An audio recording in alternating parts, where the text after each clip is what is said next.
If you crave the unknown, but fear the dark, then Delphi. After dawn is your sanctuary. As the first light of dawn breaks through the night, we embark on a journey into the mysteries that chill the spine. I'm your host, Jason King, and together, we'll explore the stories that lurk in the shadows. Each episode, we unravel chilling tales of unsolved crimes, police corruption, and heart-wrenching disappearances. Imagine a world where over 600,000 people vanished last year alone in the U.S., leaving behind only questions and heartache. Violent crime is on the rise, and the shadows grow longer each day. By joining us, you become a beacon for the voiceless, a light in the darkness. Together, we'll shine a light on society's darkest corners, uncovering the truths that hide in plain sight. From the eerie silence of abandoned buildings to the bustling streets where secrets are whispered, we leave no stone unturned. Tune in to Delphi After Dawn, where understanding is just a story away. Join us and let the journey begin. As we delve deeper, remember that every story has a heartbeat, a pulse that connects us all. We navigate through the labyrinth of human experience, seeking answers and shedding light on the unknown. So prepare yourself for a journey like no other, where every revelation brings us closer to the truth. Delphi. After Dawn is more than just a podcast. It's a community of seekers, united by curiosity and compassion. Together, we can make a difference, one story at a time. Join us and let the journey begin anew.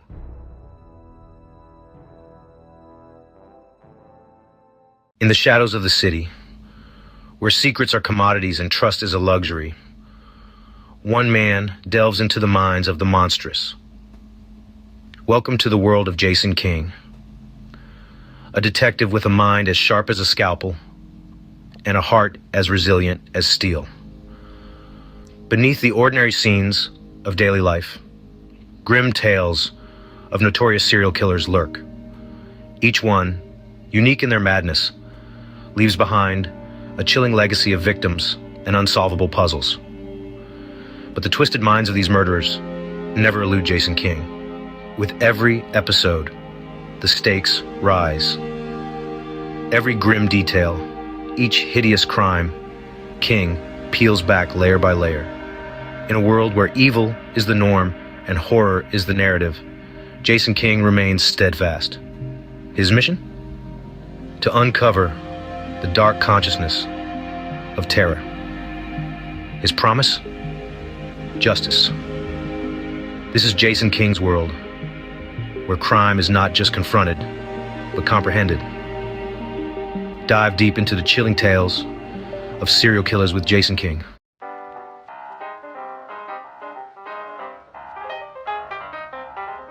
This video is for educational entertainment and documentary purposes. Viewer discretion is highly advised.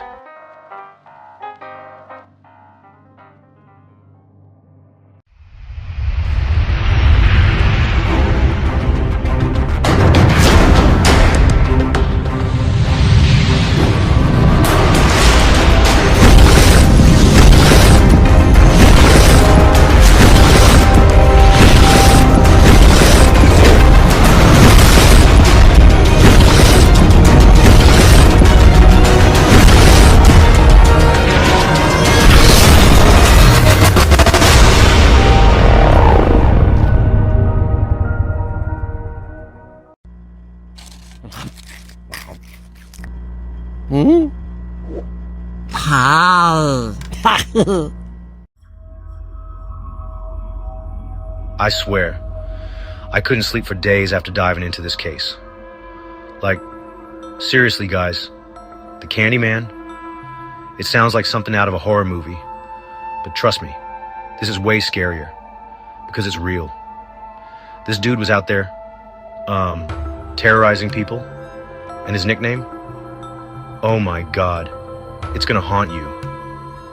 Okay, listen up. I'm about to take you on a wild ride through one of the creepiest true crime stories I've ever covered. The Candyman wasn't just your average killer. He was like the stuff of nightmares.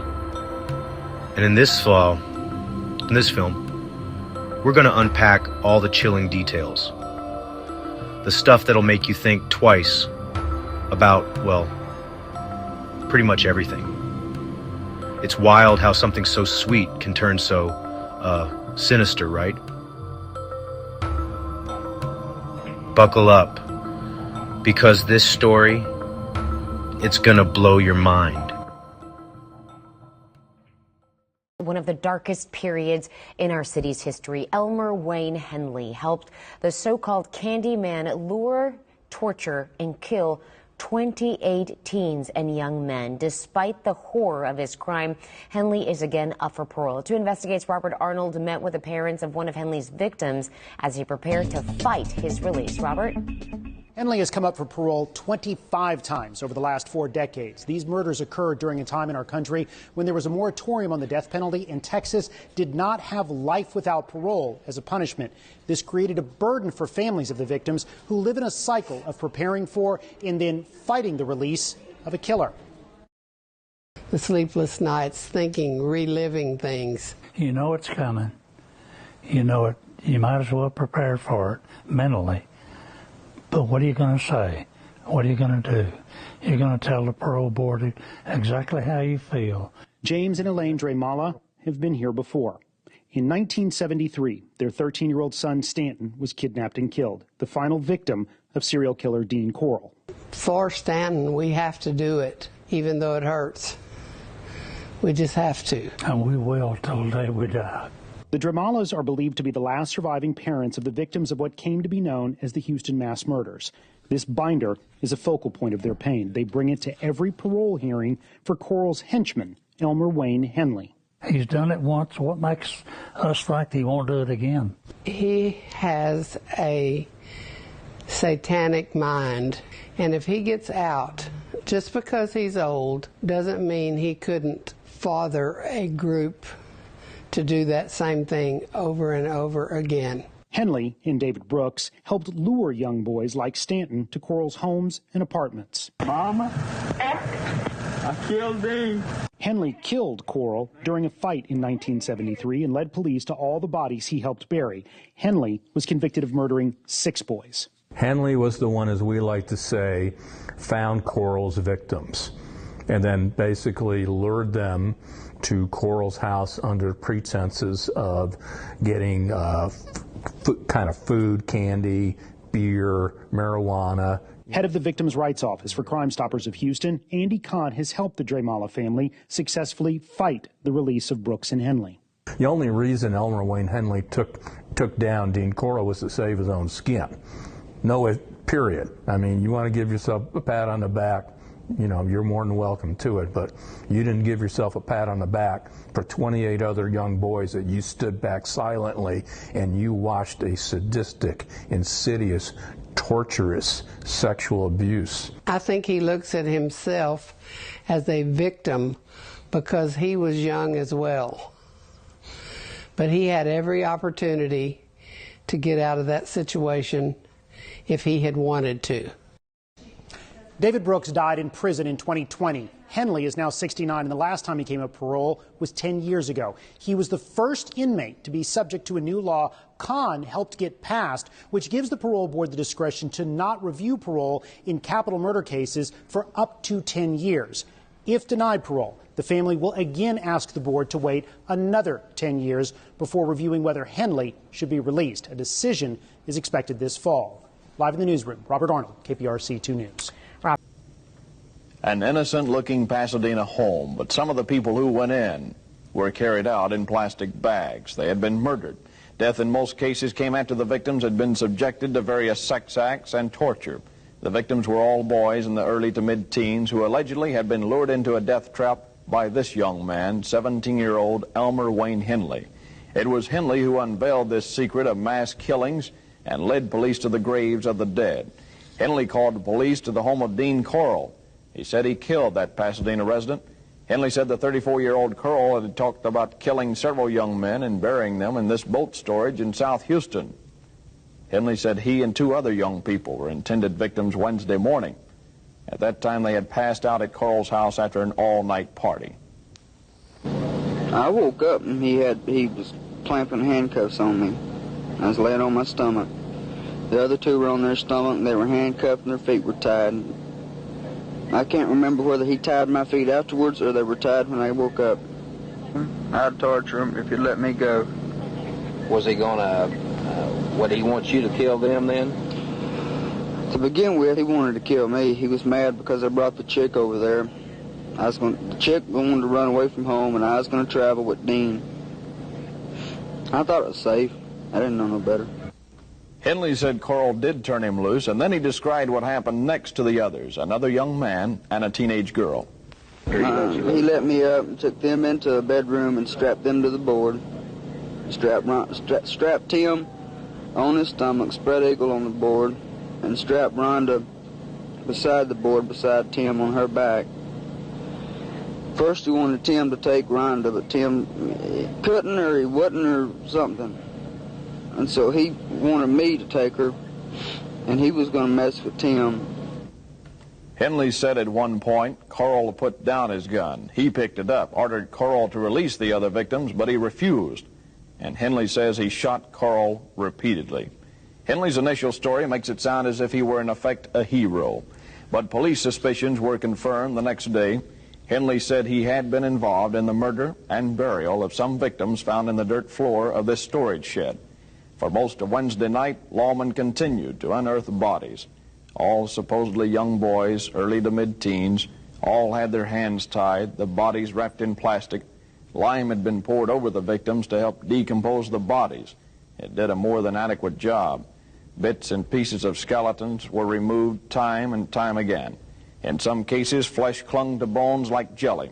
The stench inside that shed was almost overpowering. Those with weak stomachs stayed out. Just before closing down the digging operations for that night, a lieutenant in the Houston Homicide Division talked about the victims and he talked about the killers. How would you classify this series of crimes? Just like I said a while ago, a hell of a sadistic type of a clown that'd pull something like this.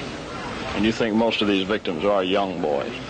I'm pretty reasonably sure they are. The reports that we have, missing persons, are all a bunch of kids, 13, 14, 15 years old. The death site and the grave site itself appears tragic enough, but do you think many of them went under any torture? Well, when you're fooling with a nut like this, that's a pervert, you can expect most anything.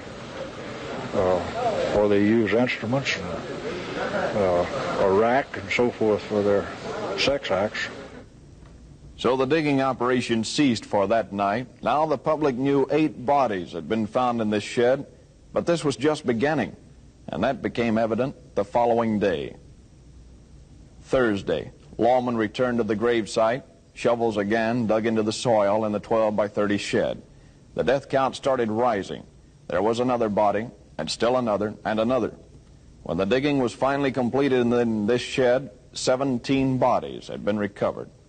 According to the owners of the boat storage, Dean Corll had always been prompt in paying his rent on this boat stall, which he had for nearly 3 years. Recently, he had been politely asking the owners if they didn't have another stall for rent. He said his was getting too crowded. 17 bodies, shocking, terrifying, and yet there were still more to be found. The trail of graves stretched into the piney woods of East Texas near Sam Rayburn Lake, not too far from Lufkin. Henley told lawmen that he helped Corll bury more victims in this area. At this time, 18-year-old David Brooks of Houston was also in custody as a suspect. Henley pointed to one spot and said, "There are 2 bodies here, but only one was uncovered." So Henley said, "That means there are 2 at the other site." After killing a rattlesnake, lawmen and newsmen moved cautiously through the heavy brush to the next location. Again, the shovels dug in, and Henley decided to start talking again also. Now, these just some boys that he picked up, or I helped him get, rather. And he raped him, ended up killing him, brought him down here and buried him. What part did you play in that? I helped him pick him. What part did you play in any of the killing, or did you? No comment. Wayne, this has been going on for some time, hasn't it? A year ago last winter. That's when you got into it. Yes. Now, you know, or you think you know, that maybe he was involved in this more than a year ago, right? I know. In what way do you know? I was told. By him? By him. By David Brooks. Now, David Brooks is another person who has been named. Now, what role did he play in all of this? Same as mine. The digging at the second spot produced only one more body before lawmen decided to call a halt for the night. They were to return the next morning, and they would uncover 2 more victims. That meant one Henley didn't know about. In other words, how many others could have been killed before Henley or Brooks became a part of all of this? It was possible, Henley said, that Coral had other young men working for him in the past, using them to procure boys for his sexual fantasies, using them to pimp for him, and then later killing them just as he started to murder Henley. There could be dozens of other bodies, and the only man who could possibly tell the entire grisly story was Dean Coral, and he was dead. Yesterday, the trail of graves took lawmen and newsmen to the southeast of Houston. Henley and Brooks said there were more bodies buried along the Gulf of Mexico. By now, the scene was becoming all too familiar. Shovels digging into dirt and yielding bodies. Heavy equipment was called in to assist in the recovery operations. Since there were few landmarks along the beach, Henley was having some trouble recalling the graves, but his directions did uncover more human remains. The white of lime mixed with the red of blood, bones, bits of flesh, again the undescribable smell of a decayed human body. The operations moved down the beach. At one point it stopped beside this camper. A Beaumont family out to spend a quiet day along the Gulf learned that they were within 10 feet of another victim. As the digging started and revealed the remains of still another body, the family packed up their camper. Yes, they had heard about the mass killings, but to learn that they were at the same spot where a teenage boy had been buried under 2 feet of sand. The Beaumont couple and their son headed for home. Before Henley and Brooks were returned to jail, Henley wanted to talk to reporters. He had told me earlier that the stories he read in the newspapers contained lies. Henley said he wanted to clear up and correct things, like his full name, and what happened to that girl at Coral's house Tuesday night and Wednesday morning, and a couple of other things most important to him. And when that boy turned himself in, I had not yet made a statement. I didn't make a statement till after he made his. So I didn't implicate him. He hung himself. That's all I want to say. I never said there were 30 people. I said 24. The name's Junior, not Elmer Wayne Henley. Well, get your pictures. In the quiet neighborhoods of Houston, Texas, during the early 1970s, there was a man named Dean Coral. To many local children and teenagers, he was known as a friendly figure. His family owned and operated a candy company, a business that brought sweetness and joy to the community. Because of this connection, and because he was often generous in giving away free sweets to the kids who lived nearby, he earned a simple and seemingly harmless nickname, the Candyman. This name painted a picture of a kind man, someone who was a trusted part of the local scenery, and someone from whom you would never expect any danger. The moniker was a mask, a clever disguise that hid a terrible and monstrous truth from the world. This seemingly gentle man was not what he appeared to be at all.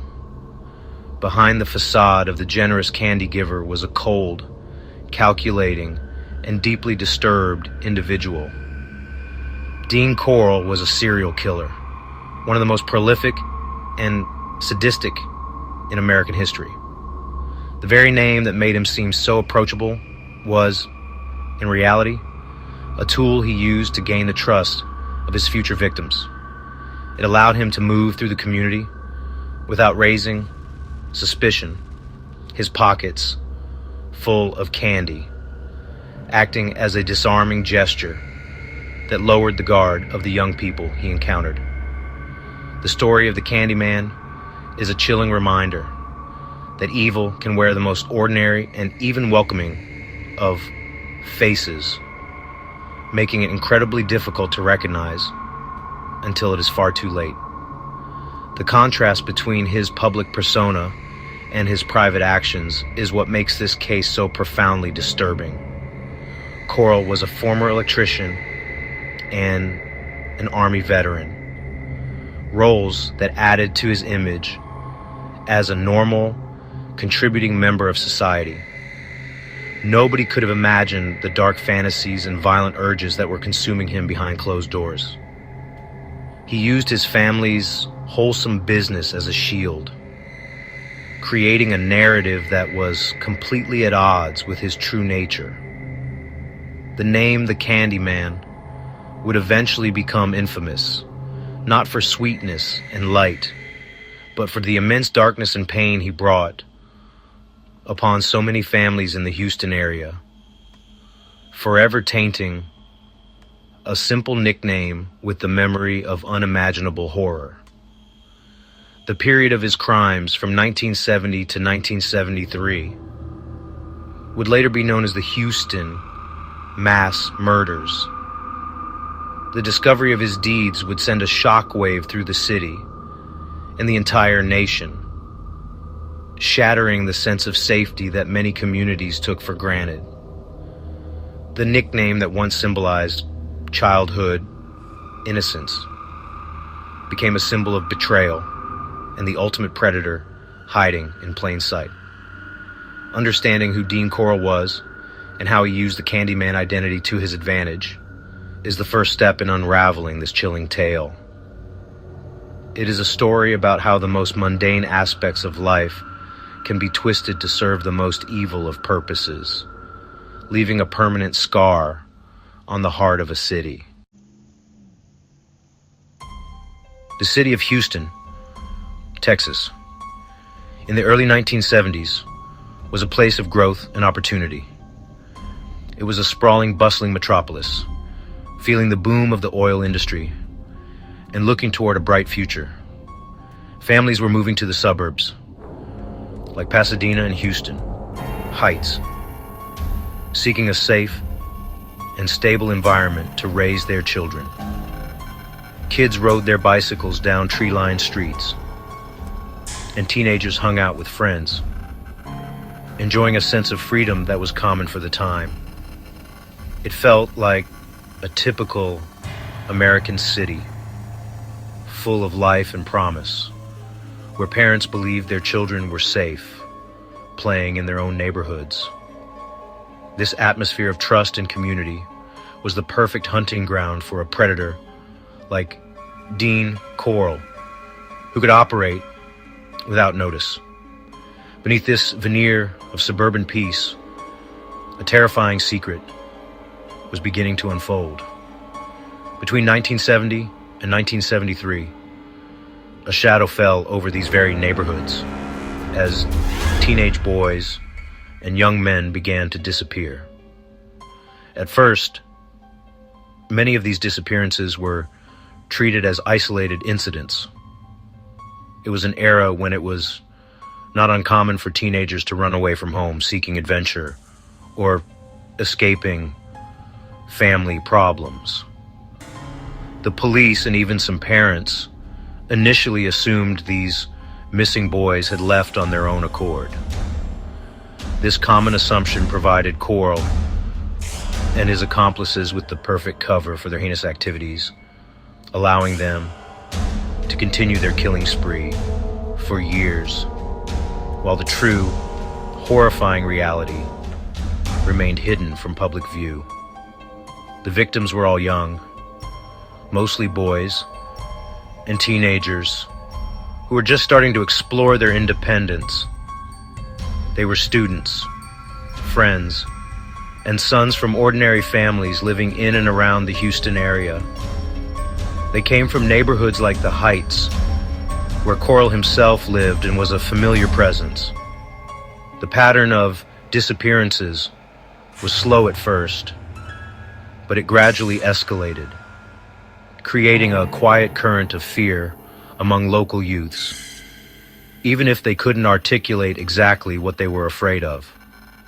The city of Houston, so focused on its bright future, was completely unaware that it was harboring one of the deadliest serial killers in the country, a man who was methodically preying on its most vulnerable young people. This period in Houston's history serves as a dark chapter, a time when the city's innocence was shattered. The disappearances were happening right under everyone's noses in familiar places like quiet streets, local hangouts, and even the victims' own homes. The lack of a centralized, connected system for tracking missing persons cases at the time made it difficult for law enforcement to see the larger, terrifying picture that was emerging. For 3 long years, the city of Houston held a dark and deadly secret, and the true scale of the tragedy would not be known until the very end, when the crimes finally and violently came to light. Dean Corll did not act alone in his reign of terror. He had help from 2 teenage accomplices who became essential parts of his evil enterprise. These 2 boys were Elmer Wayne Henley and David Owen Brooks. Both were teenagers themselves, not much older than many of the victims they helped to capture. Henley and Brooks came from troubled backgrounds and were drawn into Corll's world through a mix of manipulation, friendship, and financial incentive. Corll, who was significantly older, preyed on their vulnerabilities, offering them money, beer, marijuana, and a place to hang out. In doing so, he slowly groomed them, turning them from wayward youths into instruments of his horrific desires, creating what can only be described as an unholy trinity. David Brooks was the first to become involved with Corll. He was a friend of Corll's and began to participate in the crimes by helping to lure other boys back to Corll's home. Brooks would act as the bait, using his own youth to make other teenagers feel comfortable and safe. He would invite them to parties or to hang out, promising a good time with music, drinks, and drugs. Once the victims were isolated and their guards were down, Corll would take over. For his role in bringing these boys to him, Brooks was reportedly paid by Corll. This arrangement turned friendship into a sinister partnership, built on the betrayal and destruction of innocent lives for personal gain. A short time later, Elmer Wayne Henley, a friend of David Brooks, was introduced to Dean Corll and also became a key accomplice. Henley quickly took on a more active and prominent role in procuring victims for Corll. Like Brooks, he was paid for each boy he brought back, a chilling transaction that reduced human beings to mere commodities. Henley was known to be persuasive and could easily befriend other teens, making him dangerously effective at his task. This partnership between the older, manipulative Corll and his 2 young, impressionable accomplices created a deadly and efficient system for finding and capturing victims, allowing the killing spree to continue and escalate. The dynamic between these 3 individuals was complex and disturbing. Corll was the clear mastermind, the one who orchestrated the torture and murders. However, Henley and Brooks were not passive bystanders. They were active participants who made the crimes possible. They were the bridge between Corll and his victims, using their own youth as a weapon of deception. They betrayed the trust of their peers, leading them into a trap from which there was no escape. Without the help of Henley and Brooks, it is unlikely that Dean Corll could have committed so many murders over such a long period without being caught, making their roles in this tragedy absolutely central. The method used by Dean Corll and his accomplices to lure their victims was chillingly simple and brutally effective. They exploited the basic desires and trust of teenage boys. Elmer Wayne Henley and David Brooks would approach potential victims in places where teenagers often gathered: arcades, local swimming pools, or simply on the streets of their neighborhoods.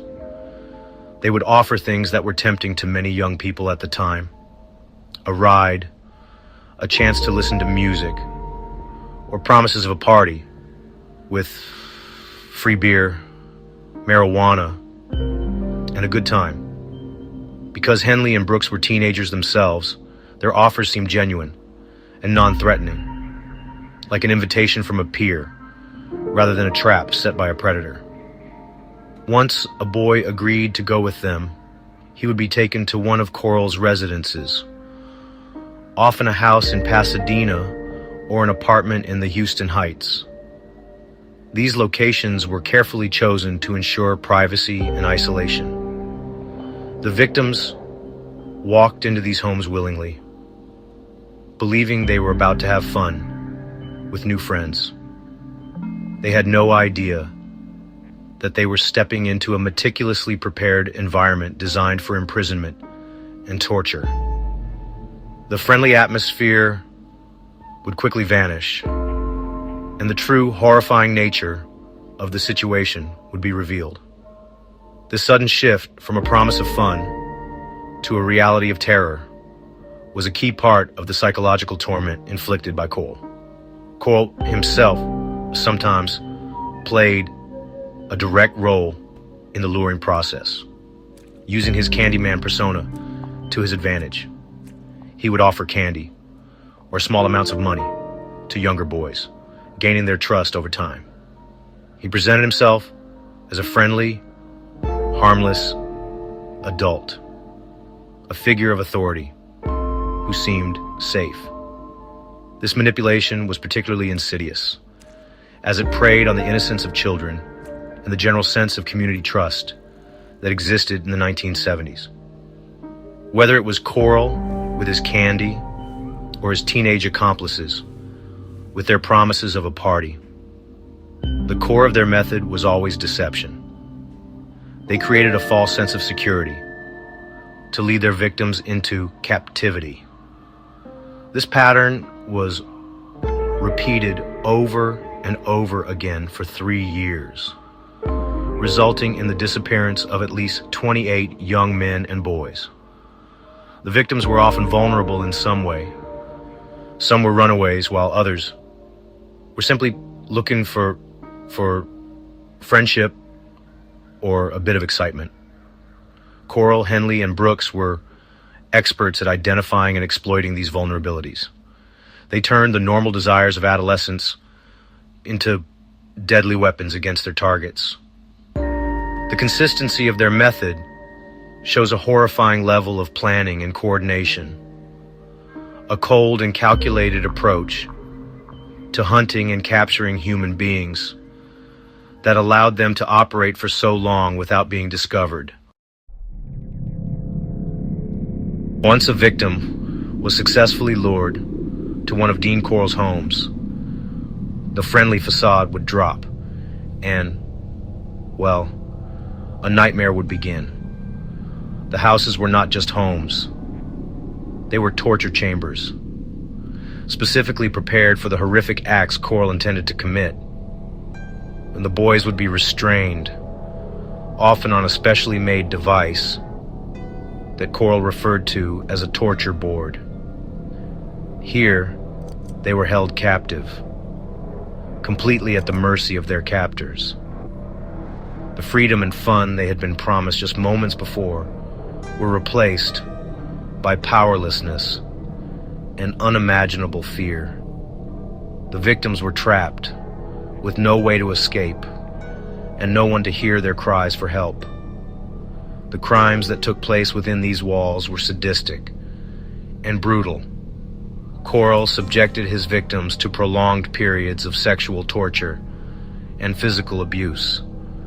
The details of these acts are profoundly disturbing and speak to the extreme cruelty of the perpetrator. Coral was the main orchestrator of these horrors, but his accomplices, Henley and Brooks, were often present and sometimes participated in the abuse. For hours, and in some cases even days, the victims endured unimaginable suffering. This was not a quick act of violence. It was a slow, deliberate process of inflicting pain and terror, designed to satisfy Coral's darkest impulses. After enduring these terrible ordeals, the victims were ultimately murdered, usually by strangulation or shooting. Coral made sure there were no witnesses left to tell the tale of what had happened inside his house. The boys who had entered with hopes of a party met their end in the most brutal way possible. The systematic nature of the crimes, luring, torturing, and then murdering, was repeated with a chilling consistency. Each new victim was subjected to the same horrific ritual, a testament to the organized and obsessive nature of Coral's pathology. The house that looked so ordinary from the outside was, in fact, a place of death and suffering. After the murders, the next step was to dispose of the bodies and hide all evidence of the crime. Coral, with the help of Henley and Brooks, would wrap the victims' bodies and transport them to secret burial sites. These locations included a boat storage shed that Coral rented, remote wooded areas near Lake Sam Rayburn, and the sandy shores of High Island Beach. The bodies were buried in mass graves, piled on top of one another in a final act of disrespect. For years, these hidden grave sites held the dark secret of the missing boys of Houston, their final resting places, unknown to their desperate and searching families. The horrifying killing spree of Dean Coral came to an abrupt and violent end on the night of August 8th, 1973. The events that unfolded were not the result of a police investigation, but a dramatic confrontation between the killer and his chief accomplice. On that fateful night, Elmer Wayne Henley, then 17 years old, had brought a young man and a young woman to Coral's house in Pasadena. Coral was reportedly angry that Henley had brought a girl, and the atmosphere grew tense. According to Henley, Coral was in a volatile mood after sniffing paint fumes and drinking alcohol, and he eventually turned his rage on Henley himself, threatening him and tying him up. Fearing for his own life, Henley realized that he was about to become Coral's next victim. He managed to talk Coral into untying him, but the danger was far from over. As the night wore on, Coral eventually fell asleep. Seizing the opportunity, Henley found a .22 caliber pistol that belonged to Coral.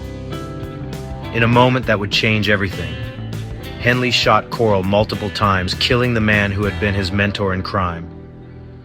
The serial killer who had taken so many lives was finally stopped, not by law enforcement, but by the very teenager he had enlisted to help him carry out his atrocities. The reign of the Candyman was over. Immediately after the shooting, a panicked Elmer Wayne Henley made a now infamous phone call to his mother. In a desperate and emotional confession, he told her, "Mama, I killed Dean." His mother, in turn, instructed him to call the police, which he did. When officers arrived at the Pasadena house, they were met with a shocking and confusing scene. Henley, visibly distressed, began to confess everything. He didn't just admit to killing Coral. He started to reveal the full, horrifying extent of the crimes they had committed together over the past 3 years. He told the police about the other boys, the torture, the murders, and the secret graves. Henley's confession was the key that unlocked the entire case. He, along with David Brooks, who was arrested shortly after, began to lead investigators to the mass graves where they had buried the victims. The first location they revealed was a boat storage shed in southwest Houston. There, buried under the dirt floor, authorities unearthed the remains of 17 boys, piled one on top of the other. It was a gruesome discovery that horrified the nation. Over the next several days, Henley and Brooks led police to other burial sites, and the victim count continued to climb. The night the killing stopped was also the night the world began to learn the terrible truth about the Houston mass murders. With Dean Coral dead, the legal focus turned entirely to his 2 teenage accomplices, Elmer Wayne Henley and David Owen Brooks. Their confessions had exposed the horrific scope of the crimes, but now they had to face justice for their roles in the kidnapping, torture, and murder of dozens of young men and boys. In 1974, both Henley and Brooks were put on trial. The courtroom proceedings revealed the chilling details of their involvement, painting a picture of 2 young men who had actively participated in a murder-for-hire scheme, receiving payment from Coral for each victim they delivered to him.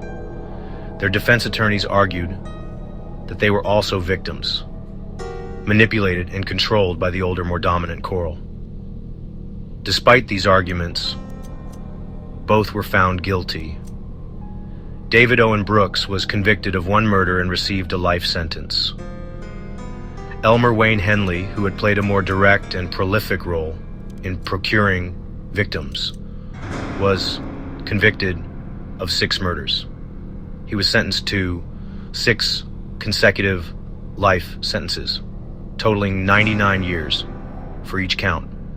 At the time of their sentencing, the death penalty had been temporarily suspended in the United States, and Texas law did not yet have an option for life without the possibility of parole. This legal technicality meant that, despite the horrific nature of their crimes, both men would eventually become eligible for parole.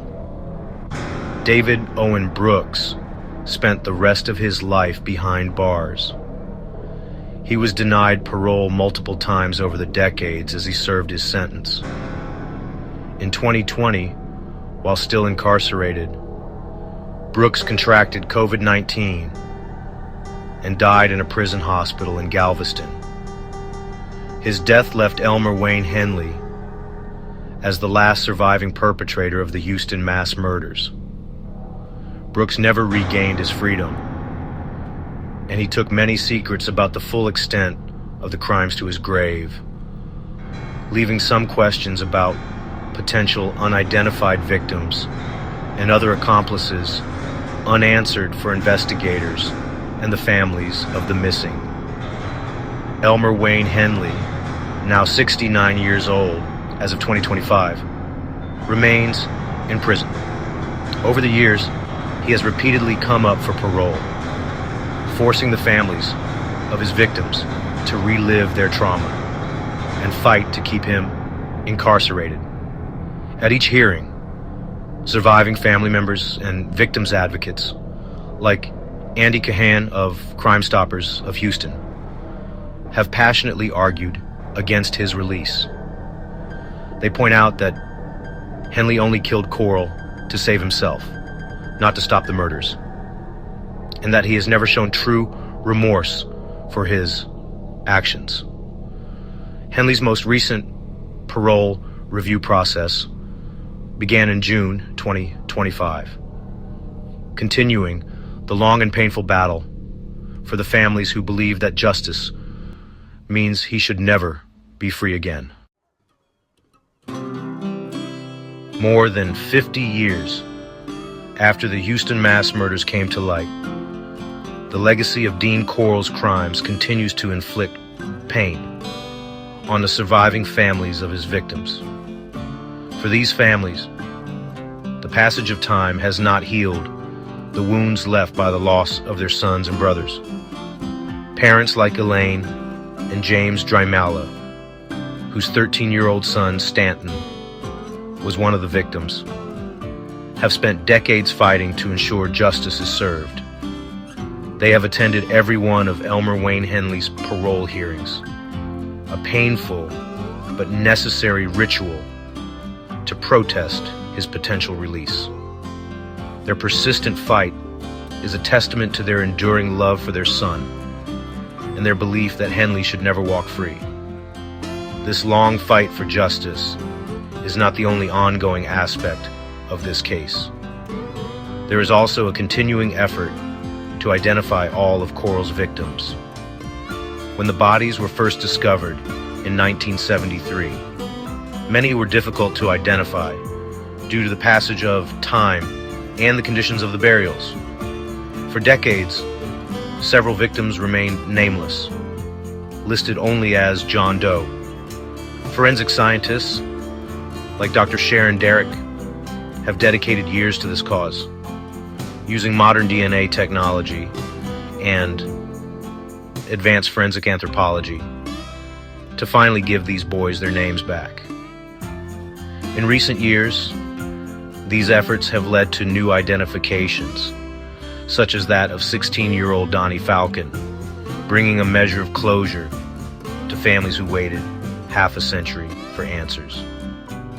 The work to uncover the full truth of the Houston mass murders also continues through the efforts of investigative journalists and researchers.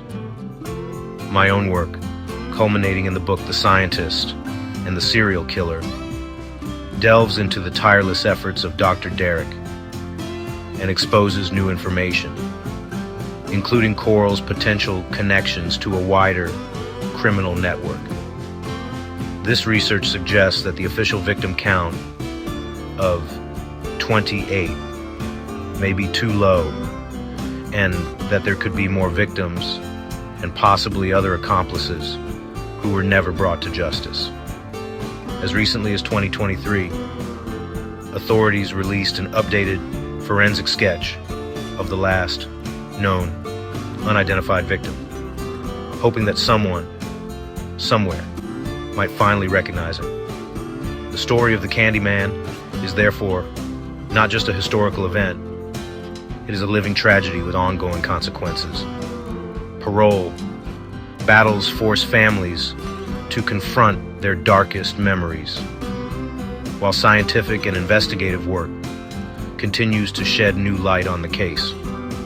Organizations like Texas EquiSearch have even conducted new searches for potential remains, driven by the belief that there are still more secrets to be found. This enduring legacy of pain, combined with the tireless fight for memory and truth, ensures that the victims of Dean Corall are not forgotten, and that the full story of what happened in Houston is told.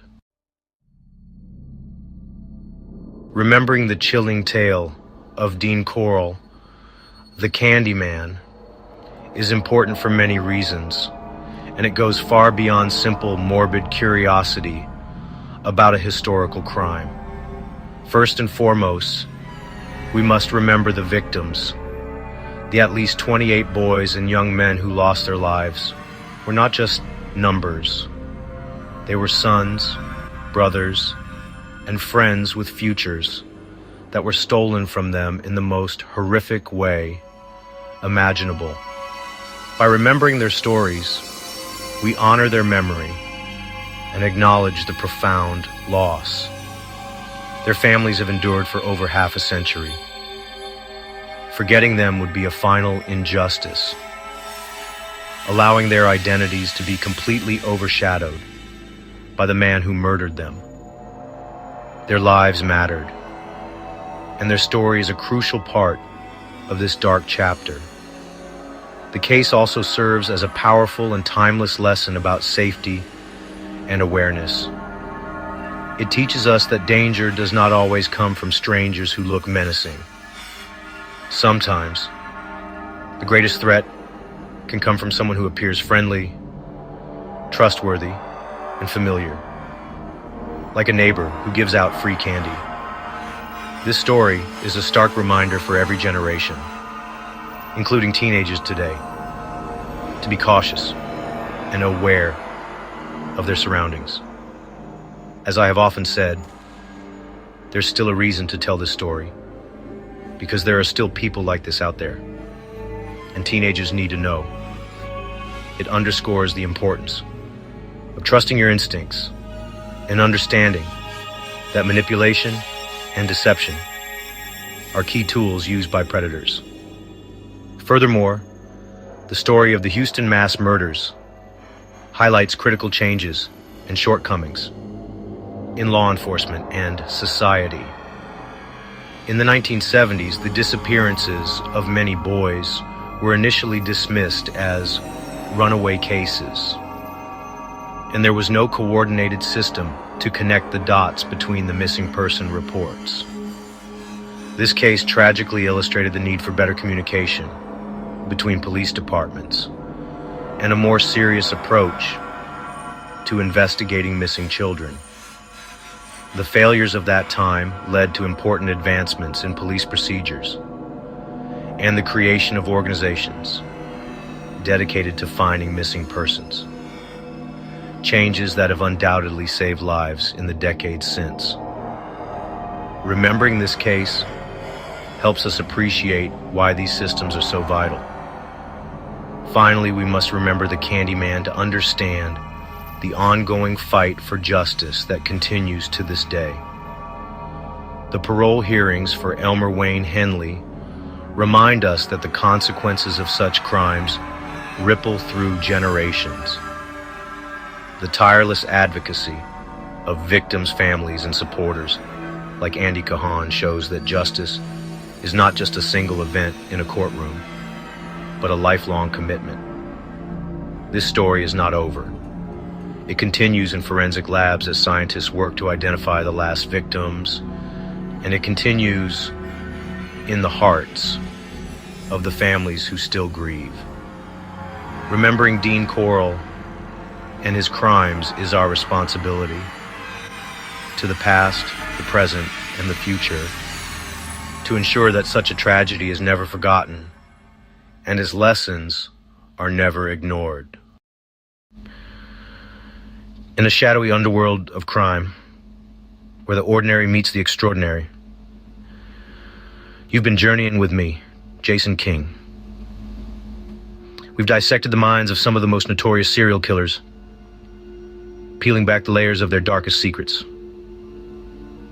Every shadowy corner we've turned, every chilling confession we've analyzed, has been a step deeper into the abyss. But remember, the abyss also gazes back.